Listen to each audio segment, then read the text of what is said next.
I'm Norm from Multi-Shelter Solutions, and I'd like to spend a few moments with you just considering the steps when planning your structure purchase, sort of creating your purchase wish list. The first thing that you need to keep in mind is the location and orientation of your building. There is a difference between location and orientation. Definitely do not put a structure where it is not good for anything else. You will probably get into situations of excess humidity and moisture.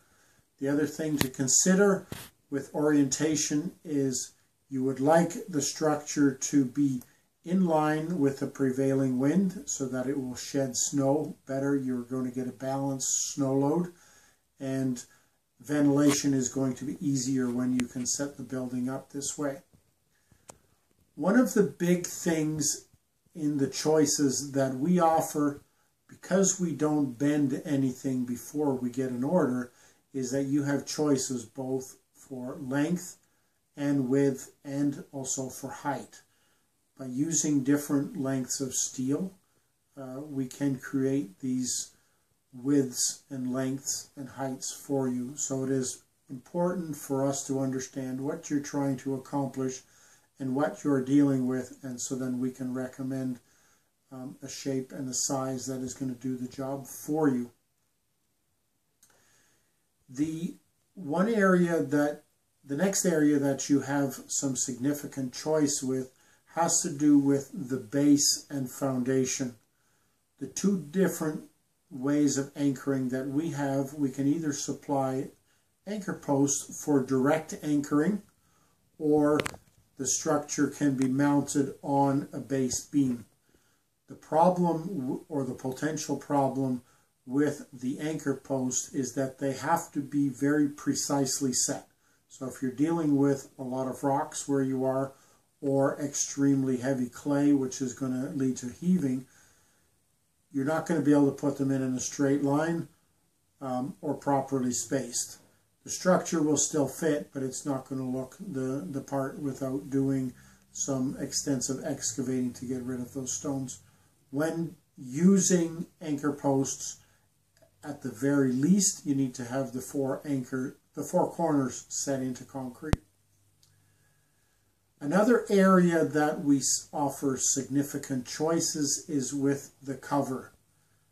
Basically, the structures are identical, whether it's a greenhouse or a storage building or a livestock building, but it has different covers.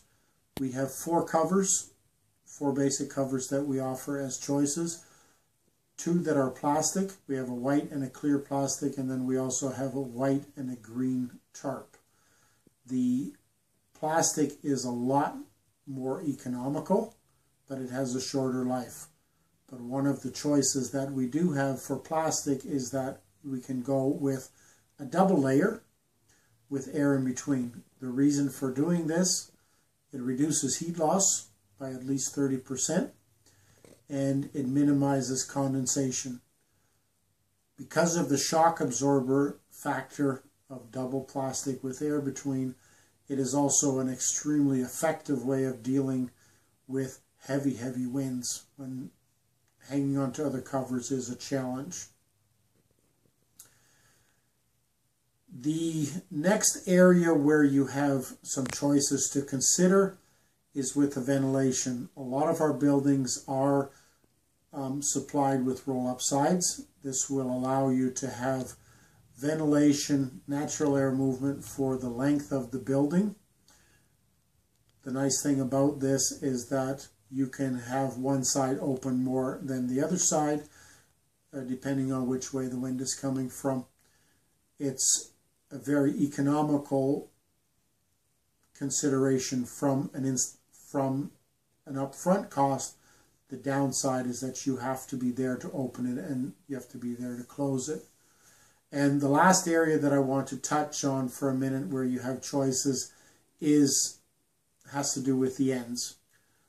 We supply by default, the prices that we show include the cover for both ends, and then our assembly guide will give you pointers as to how you can frame those ends in, and so you can create big doors, small doors, no doors, windows, vents, whatever openings that you need. We can, upon request, give you a price for some of these different options. So it is important to identify all the different things that you're trying to accomplish and establish costs associated with that. And so on that note, I would like you to stay tuned for additional announcements that we're going to be making, either with video or in print. And I thank you for watching.